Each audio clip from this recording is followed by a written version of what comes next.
Charlie Dalin, c'est votre première Route du Rhum, une course mythique. Qu'est-ce que ça vous fait? On imagine que c'est un rendez-vous incontournable pour un skipper.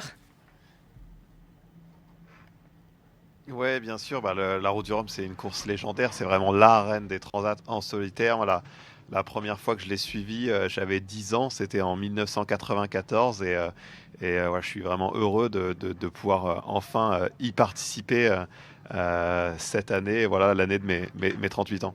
Vous misez sur combien de jours à peu près pour terminer la course?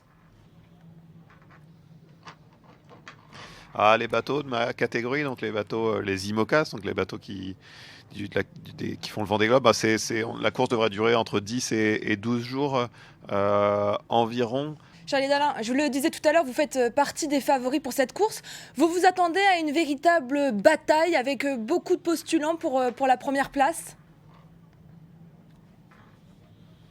Ouais, ça va être donc un sprint, hein, comme vous le disiez tout à l'heure. Voilà, c'est seulement 10-12 jours de course par rapport à un Vendée Globe qui en dure 80, donc c'est quand même 8 fois plus rapide.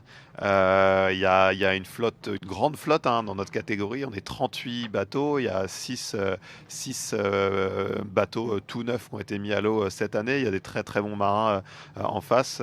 Voilà, même si je fais partie des favoris, voilà, la Route du Rhum est une course difficile où il se passe toujours beaucoup de choses. Il y a beaucoup de retournements de situation. Donc voilà, il va falloir gérer les obstacles les uns après les autres. Et voilà, il va y avoir une belle bataille, notamment avec Jérémy Bayou et Thomas Ruyant, voilà, qui sont souvent aux avant-postes avec moi. Alors justement, on va parler de votre bateau, votre IMOCA. Vous avez gagné la Transat Jacques Vabre. Vous êtes arrivé deuxième au Vendée Globe. C'est un bateau que vous connaissez bien, qui a fait ses preuves. On imagine que ça peut vous aider.